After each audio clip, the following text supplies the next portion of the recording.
اول درس ان هو القوى والاسس. الاول يعني ايه قوة واسس؟ هتقابلنا حاجة مثلا زي كده، 3 وعليها رقم 2. دي اقراها ازاي؟ بنقراها 3 اس 2. 3 و2. طيب نتفق على حاجة كده يا يوسف من الاول، انت وادم. لو سمحتوا ندي فرصة لزمايلنا ان هم يفهموا، تمام؟ عشان الحصة تبقى منظمة. اللي تمام. تحت ده اسمه اساس، اللي فوق الصغير اللي فوق ده اسمه اس. اقراها على بعضها 3 اس 2. طب يعني ايه 3 اس 2؟ يعني الاساس اللي هو تحت مضروب في نفسه بعدد مرات الاس. يعني هنا احنا بنقول التلاتة مضروبة في نفسها مرتين. يعني 3 اس 2 هي عبارة عن 3 في 3، يعني بتسعة. لما اقول مثلا 2 اس 3، دي معناها الاساس 2 والاس 3، يعني الاتنين مضروبة في نفسها 3 مرات. اصل في ناس بتغلط وتقول لي معناها 2 في 3. لا، غلط. او ناس تغلط غلطة اكبر وتقول لي التلاتة مضروبة في نفسها مرتين، برضو غلط. الاساس هو اللي بيتضرب في نفسه، اللي تحت ده اسمه اساس. يعني الاتنين هنا هنضربها في نفسها 3 مرات، يعني عبارة عن 2 في 2 في 2. 2 في 2 ب4، 4 في 2 ب8. 8. كلنا فاهمين الفكرة دي يا شباب؟ ايوه. يا طب مستر. لما اجي ايوه. اعكس الكلام ده واقول لك مثلا 5 في 5 في 5، خليها لي في صورة اساس هتكون خمسة واس. ثلاثة، مين بس اللي خمسة أس متكرر ثلاثة. هنا؟ 5 أس 3. اه، اللي 5 أس 3. اللي متكررة الخمسة ومتكررة 3 مرات، يعني الخمسة متكررة 3 مرات، فاكتبها 5 أس 3. بكام؟ ابقى اضربها 5 في 5 ب25، 25 في 5 يدينا 125. طيب أسأل كده سارة، يا سارة، -7 في -7 في -7، أو بلاش التالتة دي، -7 في -7، دي معناها إيه؟ 3 أس 2. طيب أنا هكتب هنا -7 أس 2 زي ما قالت سارة، بس كلنا بس نركز. بين قوسين يا مستر طيب عشان حاضر يا يوسف. -7 كده لو أنا كتبتها بالشكل ده غلط.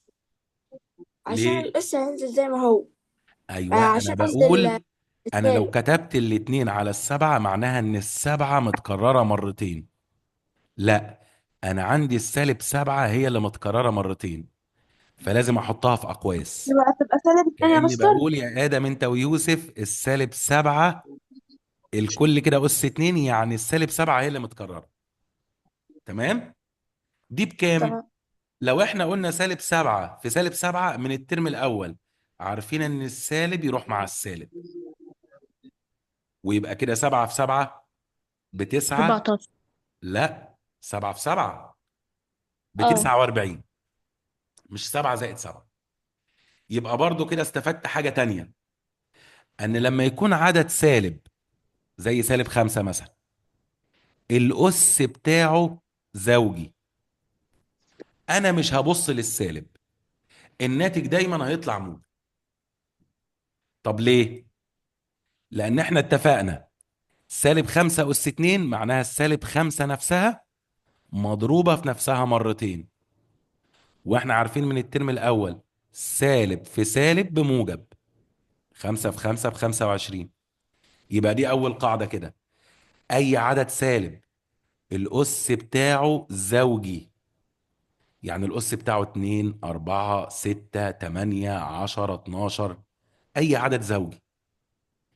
العدد الزوجي أو الأس الزوجي بيطير لي السالب. طب لو قلت -5 أس 3، أسأل مريم، يا مريم، تتوقع كده السالب ده يفضل معانا في الناتج ولا يتحذف؟ يفضل معانا في الناتج يا مستر. ليه؟ عشان الأس لأن إيه؟ لأن لأن الأس فردي برافو مش عليك. زوجي. اه، فردي هتبقى هيفضل سالب معانا في خمسة في النهاية. سالب 5 في سالب 5. برافو عليك، دي عبارة عن سالب 5 مضروبة في نفسها 3 مرات. تعالوا نشوف ليه كده هيفضل معانا في الناتج. احنا من الترم الأول قلنا السالب دي تروح مع السالب دي. كده هضرب 5 في 5 ب25. طب 25 في سالب 5 يعني عدد موجب في عدد سالب. كنا بنقول الترم الأول موجب في سالب السالب غالب، يعني ينزل السالب. 25 في 5 ب 125. يبقى نأكد على الكلام ده. أي عدد سالب الأس بتاعه زوجي، السالب يتحذف كأني مش شايف. يعني لو قلت مثلا سالب 2 أس 4، أنا السلام شايف عليكم. السالب دي. وعليكم السلام ورحمة الله وبركاته. عبد الرحمن اللي لسه داخل. اه يا مستر. طيب نحاول نحافظ على مواعيد الحصة يا عبد الرحمن. احنا اتفقنا كده أي عدد. آه. هنا سالب 2 أس 4 يعني السالب 2 يا عبد الرحمن مضروبة في نفسها 4 مرات. أي عدد سالب الأس بتاعه زوجي السالب يتحذف. ليه؟ لأن دي عبارة عن سالب 2 في سالب 2 في سالب 2 في سالب 2. فأنا هروح أحذف السالب ده مع السالب ده، والسالب ده مع السالب ده. هل اتبقى لي أي حاجة سالب؟ لا. يبقى الناتج كده بالموجب. هقول 2 في 2 ب4، وهنا 2 في 2 ب4. الأربعة دي في الأربعة دي يدينا 16. إنما لو الأس فردي زي 3 5 7 9 11، لا السالب يفضل معايا. طيب يبقى من الفكرة دي لو قلت كده لسما، يا سما سالب 1 أس 100 زائد سالب 1 أس 99، نتوقع كده الناتج يبقى كام؟ أولا 1 أس أي حاجة بواحد زي ما هو.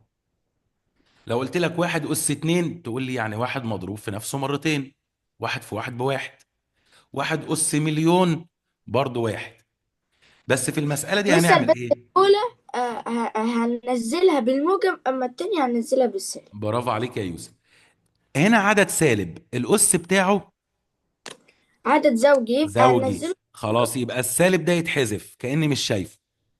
و1 أس 100 بواحد زائد. هنا عدد سالب الأس بتاعه فردي يبقى السالب يفضل معايا. يبقى سالب وواحد واحد. أس أي حاجة بواحد. طب واحد زائد سالب واحد يعني عدد ومعكوسه الجمعي يساوي صفر. بتساوي صفر. كلنا فاهمين الأفكار لغاية كده يا شباب؟ أيوة يا مستر. أيوة. طيب لما أجي أقول لك اكتب في الصورة الأسية، يعني عايز حاجة أس حاجة بحيث يكون الأساس عدد أولي، عددا أوليا. إيه هي الأعداد الأولية؟ إيه هي الأعداد الأولية يا رقية؟ 2 و3 5 6. يا رقية، أنا مع حضرتك. إيه هي الأعداد الأولية؟ اللي هي الواحد لا الواحد مش والاتنين. أولي. قصدي الاتنين والتلاتة أيوة الاتنين التلاتة والخمسة. الخمسة، ها وال- السبعة الحداشر التلاتاشر إلى ما لا نهاية. العدد الأولي اللي ليه عاملان فقط، الواحد ونفسه. يعني نيجي ندور كده على عوامل العدد الاتنين، يعني كام في كام يدينا اتنين. مش هنلاقي غير واحد في نفسه بس، واحد في اتنين بس. كام في كام يديني تلاتة، مش هلاقي غير واحد في تلاتة بس. دي واحد في خمسة بس. فعشان كده بنسميه عدد أولي. فأنا هدي لك كده عدد زي مثلا ال 64. أقول لك هات لي ده في الصورة الأسية، يعني قول لي كام أس كام، بس بشرط الأساس إن هو تحت يكون عدد أولي. هنرجع في الفكرة دي لسنة 6. كلنا فاكرين التحليل. أيوة يا مستر. أيوة يا مستر، هنحلل هي شبكة العدد ده العوامل. للعوامل الأولية. طيب مستر هتكون هنحلله ازاي؟ 8 أس 2. طيب كلنا كده نستنى لغاية ما يا احل مستر المسألة 8 أس دي. 2. طيب لا مش لا 8 أس 2. طب اه. التمانية دي مش اه أولي. يا مستر. لا مش أولي. هو مديني شرط بيقول لي اكتب في الصورة الأسية بحيث يكون الأساس عددا أوليا. الأساس هنا مش أولي، يبقى دي غلط. هي 8 أس 2 تدينا 64، بس الشرط أنا عايز الأساس عدد أولي. طيب هعمل إيه في المسألة دي؟ يا مستر 2 أس 8. طيب خلينا نمشي واحدة واحدة. 2 أس 8 مش هيدينا مستر الأول 64. هنحللها شجرة العوامل. طيب تعالى نحلل، كلنا نمشي مع بعض خطوة خطوة كده. كام في كام يدينا 64؟ 8 في 8. نخلي بالنا الأولي هعمل عليه دايرة، أو اللي مش أولي ممكن مربع أو مستطيل. ده مش أولي وده مش أولي، يعني معنى كده هحلله تاني. طيب التمانية كام في كام؟ 2 في 2 في 4. 4. 2 في 4 طيب الاتنين هتكون أولي. 2 أولي. طيب مثلا الأربعة مش أولي، مش أولي، هعمل عليها هتكون مستطيل. ثانية هتكون واحدة يا أس يوسف. 2. طيب التمانية دي برضه هحللها. هتكون 4 2 ضرب في 4. 4 الأربعة دي مش أولي، يبقى عليها يبقى مربع أو مستطيل. ضرب 2 الاتنين أولي، نحط عليها دايرة. في أعداد لسه مش أولية ما اتحللتش معايا. الأربعة اللي دي هي نحللها الأربعة اتنين والأربعة هتكون في ضرب اتنين، 2 والتانية برضه 2 والأربعة ضرب دي 2 اتنين كده في الاتنين اتنين. اتكررت 6 مرات، يعني طيب 2 أس ثانية 6. واحدة يا يوسف لو سمحت عشان زمايلك يستفيدوا بالحصة. أنا كده خلصت تحليل. بص كده على الأعداد الأولية، ماليش دعوة باللي عليه مربع. ده أولي ده أولي ده أولي ده أولي ده أولي ده أولي. الاتنين اتكررت كام مرة؟ 6 6 مرات. مرات، يعني هتبقى 2 أس يبقى ال 64 2 أس عبارة 6. عن 2 أس 6. أنا كده مشيت على الشرط اللي هو طالبه مني، أن الأساس عدد أولي. عملنا إيه؟ حللنا شغل سنة ستة كلنا فاكرينه. اه اه نيجي ايوه. لقاعدة تانية في الدرس، وهي ضرب وقسمة الأساسات المتشابهة، ونركز فيها عشان مهمة جدا. لما أجي أقول لحد أنا عايز 2 أس 3 في 2 أس 5، أركز هنا إن المسألة بتاعتي ضرب، وضرب أساسات متشابهة. يعني إيه؟ الأساس هنا 2 والأساس هنا 2، يعني الأساس زي الأساس. بنقول عند ضرب الأساسات المتشابهة نجمع الأسس، يعني ننزل 2 واحدة منهم ونجمع الأسس دي. 3 زائد 5، تمام، هتكون 8. يبقى الكلام ده يساوي 2 أس 8. لو عايزين نطلع الناتج بتاعها نبقى نكرر الاتنين 8 مرات ونشوف الناتج كام. بس المهم القاعدة بتاعتي لما نيجي نضرب أساسات متشابهة بنزل أساس واحد منهم واجمع الأسس. طيب مثال كمان، 5 أس 2 في 5. أساسات متشابهة ولا لأ يا جماعة؟ ايوه متشابهة. متشابهة. أنزل 5 واحدة منهم. يبقى 5 أس 3. اه ده هنا، 5 أس ده هنا 3 هنا مفيش أسس، يعني لأن الأس هتبقى واحد. واحد يا مستر. طالما مفيش أس يبقى واحد. يلا نجمع الأسس عشان ده ضرب. 2 هتبقى واحد 5 أس 3. 3. 5 أس 3 يعني 5 مضروبة في نفسها 3 مرات، أن هي 125. طيب سالب 4 أس 2 في سالب 4 أس 5. ها، في حد تبقى هنا هيقول لي أنت قلت لنا من شوية معلومة مهمة. أي عدد سالب الأس بتاعه زوجي، السالب يفضل معايا ولا يتحذف؟ يتحذف. لا طيب بيتحذف. ففي حد هنا هيقول لي ايه، احذف السالب ده. اقول له ماشي صح، برافو عليك. بس انا لو حذفت السالب ده هل كده بقت الاساسات متشابهة؟ لا. لا لا. ده بقت لا واحدة 4 وواحدة سالب 4. طب يبقى انا بدل ما اتعب نفسي واخليهم اساسات مختلفة انا مش هحذف السالب. ليه؟ عشان يبقى ضرب اساسات متشابهة انزل واحدة منهم واجمع الاسس. 2 و5 7 7. 7 ونبقى نطلع الناتج بتاعها. يبقى انا هنا ما بص حذفتش السالب عشان الاس زوجي. اتفضل. مين اللي بيتكلم؟ عبد الرحمن، اتفضل يا عبد الرحمن. لو الأساس يا مستر مختلف لا، يبقى مش في هنجمع اسس. يعني لما اجي اقول لك مثلا 2 اس 3 في 3 اس مثلا 2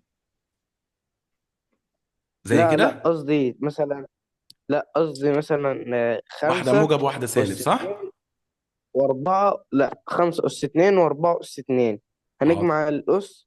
لا، 5 اس 2 في 4 اس 2 عندك طريقتين.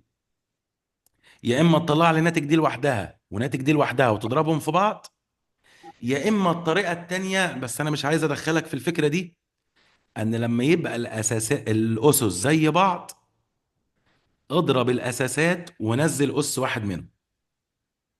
يعني دي 4 في 5 ب 20 ونزل اس واحد. بس الفكره دي مش علينا دلوقتي يا عبد الرحمن. لما يبقى الاسس زي تمام. بعض والاساسات مختلفه، اضرب الاساسات ونزل اس واحد منهم. بس مش عايزين نقولها دلوقتي، نبقى نأكد عليها في حصة تانية او في المراجعات عشان نفهم الفكرة الأساسية من الدرس. طيب، ناخد مثال كمان. يبقى انا عرفت كده عند ضرب الاساسات المتشابهة نجمع الاسس. هنا لقيت عدد سالب الاس بتاعه زوجي، انا ما رضيتش احذف السالب. ليه؟ عشان تبقى الاساسات زي بعض. طيب، دي سالب 3 اس 5 في 3 اس 2. هل يا شباب الاساسات زي بعض؟ لا. طيب، انا هخلي لا دي 6 الاول. هل الاساسات زي بعض؟ مستر، هنقول السالب غالب هيطلع الناتج سالب 9. طيب، سالب نمشي قصدي خطوة سالب. خطوة يا رقية، مش عايزين ندخل الترم الأول دلوقتي. أنا بسأل سؤال واحد بس، هل الأساسات زي بعض؟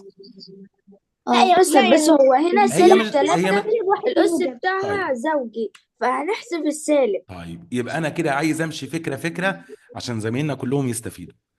الأساسات مش زي بعض، فأنا هسأل نفسي يا ترى السالب ده ينفع يتحذف؟ أيوة يا مستر، ينفع يتحسب ينفع يتحذف. العدد زوجي. ليه؟ لأن زوجي. الأس إيه؟ زوجي. كده بقت الأساسات زي بعض ولا لأ؟ زي بعض. زي خلاص، بعض يا أنزل مستر. 3 واحدة منهم واجمع الاسس 6 و2 8. اقولها تاني. انا لقيت عدد بالسالب ونفس العدد بس بالموجب، الاساسات مختلفة، فانا قلت لنفسي يا سلام لو السالب ده يتحذف عشان يبقوا الاتنين زي بعض. لقيته فعلا بيتحذف عشان الاس زوجي، فخلاص بقت دي 3 ودي 3، نزلت واحدة وجمعت الاسس. طب ناخد مثال كمان. سالب 3 اس 5 في 3 اس 2. اسال سؤال، الاساسات زي بعض ولا مختلفه؟ مختلفة. طيب، يا مختلفة. سلام لو كان السالب ده ينفع يتحذف. مش هينفع يتحسب يا الاتنين مش مستر. هينفع بالموجب واريح يتحسب نفسي. تعادل فردي. هل ده ينفع يتحذف يا جماعه؟ لا. لا يا مستر، عشان مينفعش. الاس ايه؟ عدد فردي. فردي. فردي. عدد طب فردي. اعمل ايه في المشكله دي؟ دايما لما مستر، يبقى الاساسات مختلفه. مين اللي بيتكلم؟ ممكن حضرتك تشرح اللي فوق تاني عشان كله كان بيتكلم وما سمعتهاش طيب، لو حلو؟ سمحتوا يا جماعه ما حدش يتكلم وانا بشرح. تاني اللي فوق. كان هنا سالب 3 اس 6 في 3 اس 2. الاساسات مختلفه يا عبد الرحمن، نفس العدد بس مرة موجب ومرة سالب. فسألت نفسي سؤال عشان اخليهم زي بعض والاتنين بالموجب، هل السالب دي بتتحذف؟ تتحذف. ليه؟ الأس بتاعها زوجي. فدي أصلا 3 أس 6 ودي 3 أس 2. كده أساس زي الأساس، أنزل واحد منهم وأجمع الأسس 6 و2 8. يبقى دي ريحتنا شوية عشان السالب أصلا هيتحذف عشان الأس زوجي. طب نيجي في اللي تحتها. الاساسات زي بعض؟ لا.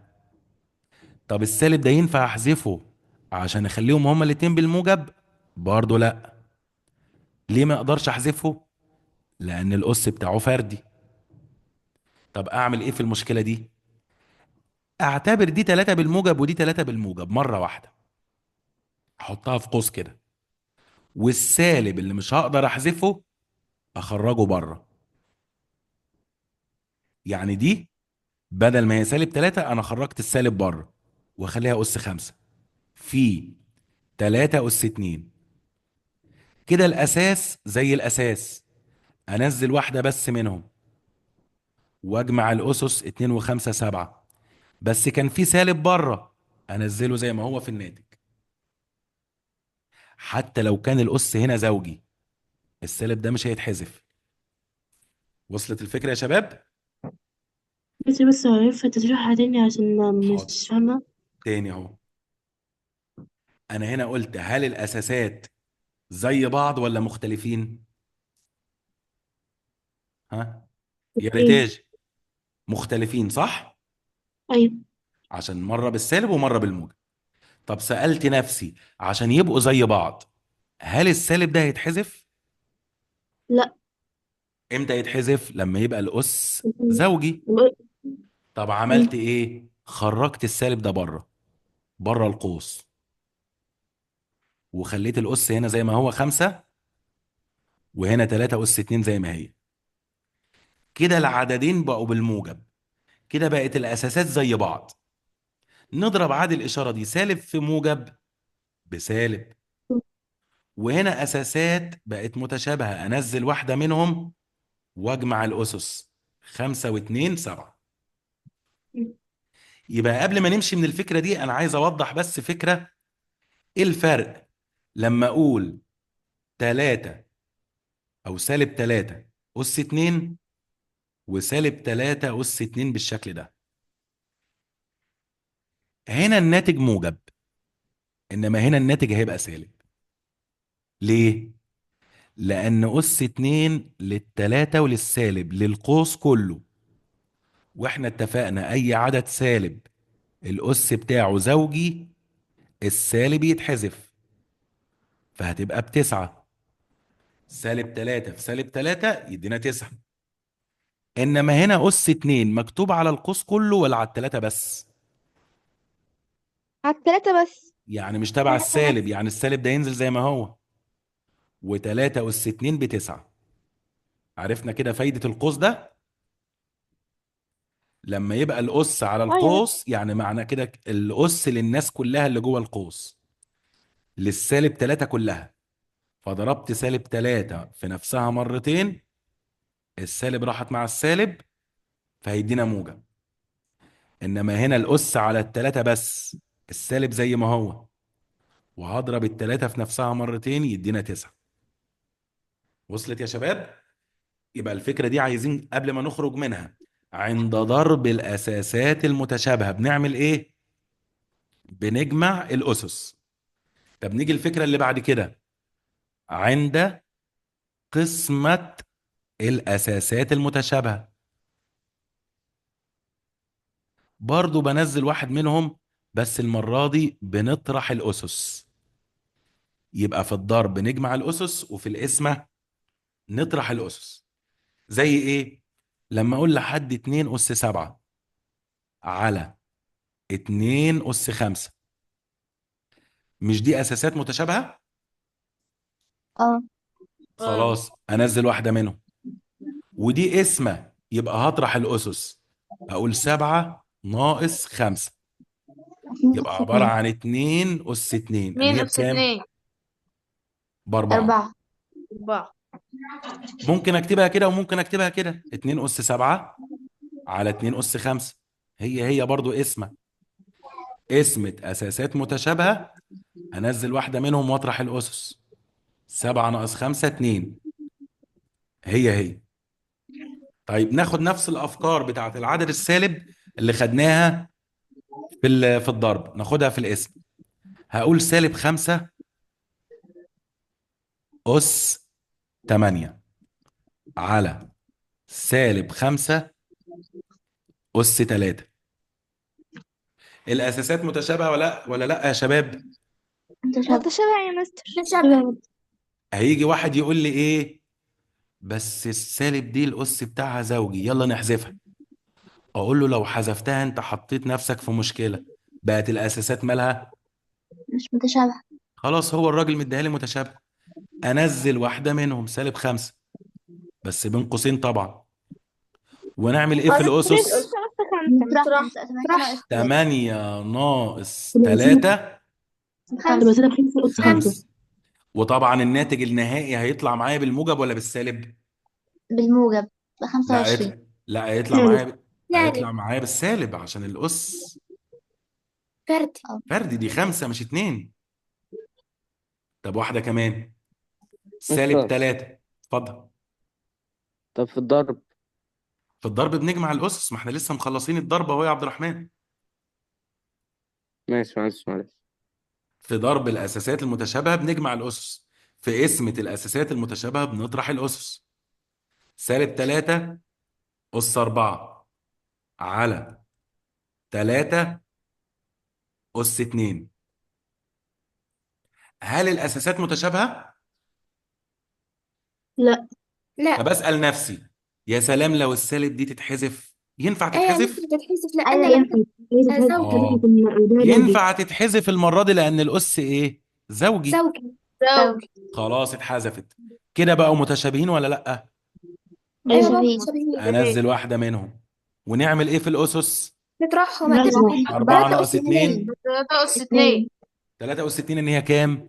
9. 9. 9. طب نفس الأفكار اللي فاتت، قلت لك -2 أس 5 على 2 أس 3. هقول لي نفس بقى سؤال، هل 2 مش الأساسات متشابهين. متشابهة عشان أطرح الأسس؟ لا لا.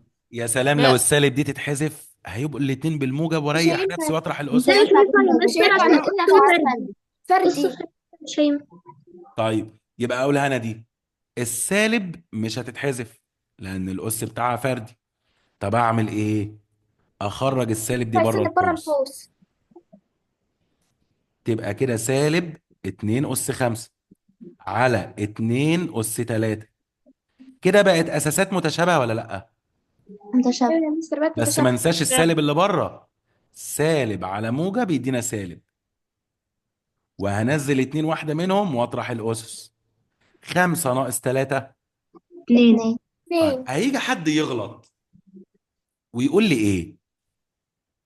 نخلي بالنا السالب دي بره، يعني هتفضل مكمله معايا بره. يجي حد يغلط ويقول لي ده عدد سالب الاس بتاعه زوجي، السالب يتحذف. صح الكلام ده؟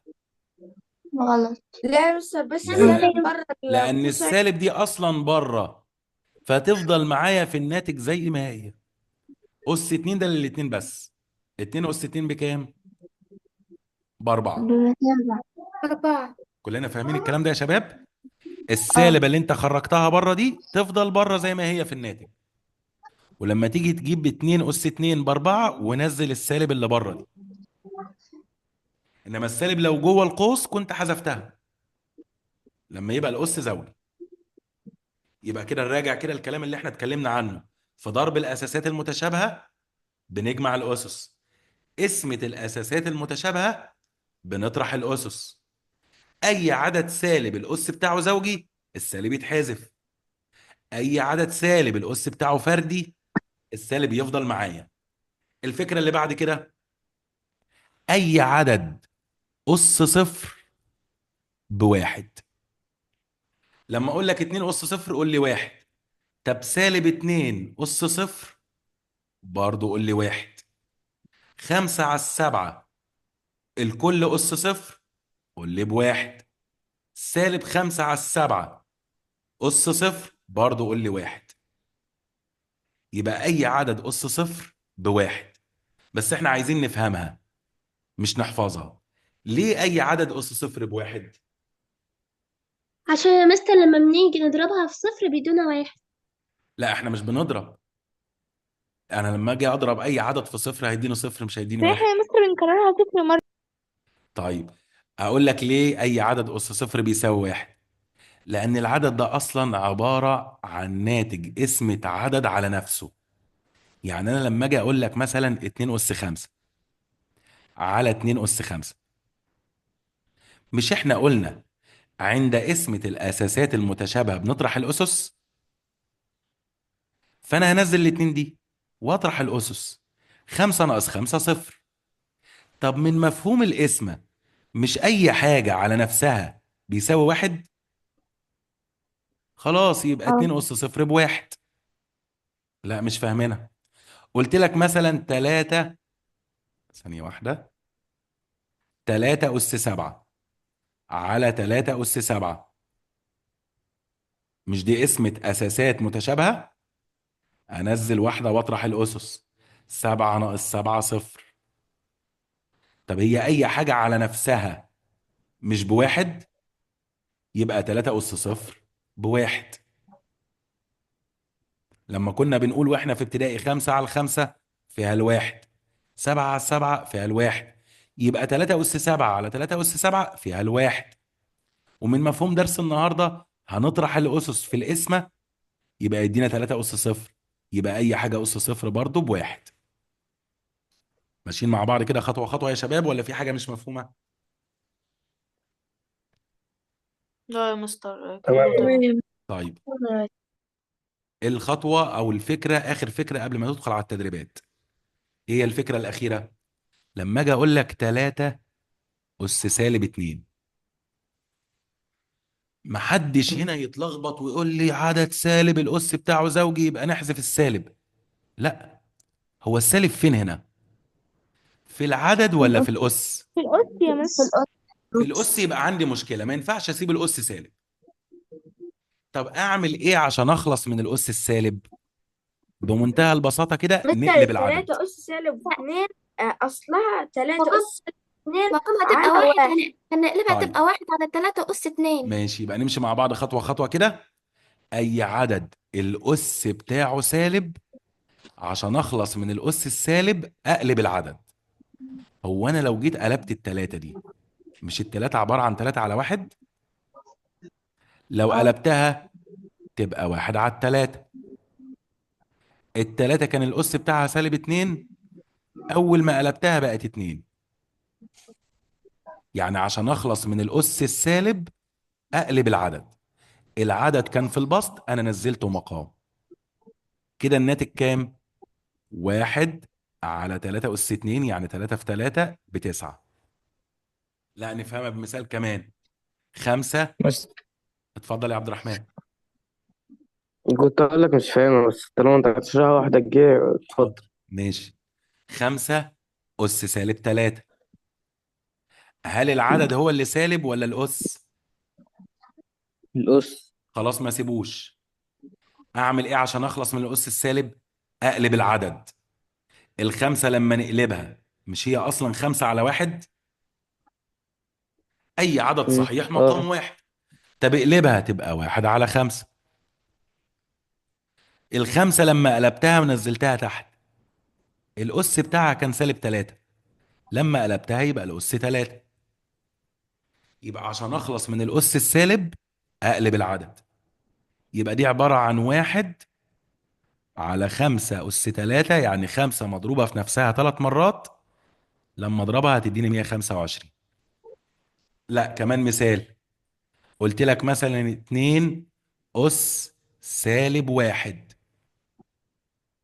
تقول لي هنا الأس سالب، ما سيبوش. أقلب العدد يبقى الأس بتاعه موجب. اقلب الاتنين تبقى كام؟ نص. ما هي 2 على 1، اقلبها تبقى 1 على 2. طب الاتنين كان الأس بتاعها -1، خلاص كده بقى 1. أس 1 ما بنكتبوش، يبقى 2 أس -1 يعني نص. طب اديتك كسر كده، قلت لك 2 على 3 أس -2. بص أس -2 ده يعني يا عايز جماعة، واحد. هسأل سؤال الأول. الأس ده بتاع الاتنين ولا بتاع التلاتة ولا بتاع القوس كله؟ ده القوس كله. اه، طالما مكتوب على القوس يبقى ده بتاع القوس كله. طب انا عايز اخلص من المشكله دي، ان هي الاس السالب. اقلب مستر العدد. احنا هنعكسها، اه هتكون 3 على 2، وبعد كده هنضرب الرقم ده في 2 هيدينا 9 على 4. بس كده، برافو عليكي. 2 على 3 اقلبها خليها 3 على 2. اللي تحت طلعته فوق واللي فوق نزلته تحت.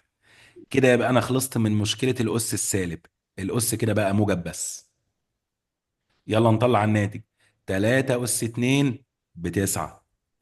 2 أس 2 ب4. طب ناخد واحدة كمان.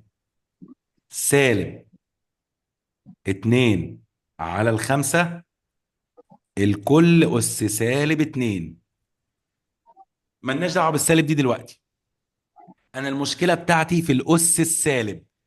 أخلص من السالب اللي في الأس إزاي؟ ها؟ إننا نشقلب نقلب العدد. العدد. أخلي السالب زي ما هو. 2 على 5 أخليها 5 على 2. كده بقى بدل ما هو أس سالب بقى أس موجب. نمشي بقى بالطريقة بتاعتنا.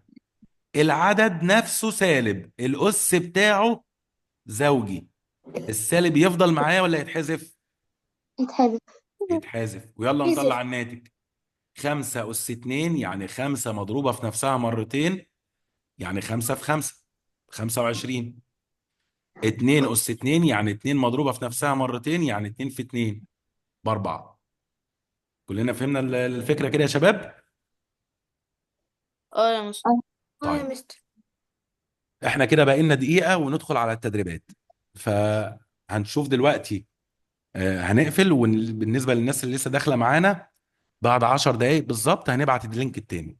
في حصة تانية 40 دقيقة تانية، بس بعد 10 دقايق هبعتها على الجروب إن شاء الله عشان نحل تدريبات على شرح الدرس. تمام يا شباب؟ تمام. تمام. ماشي، السلام عليكم. مع السلامة.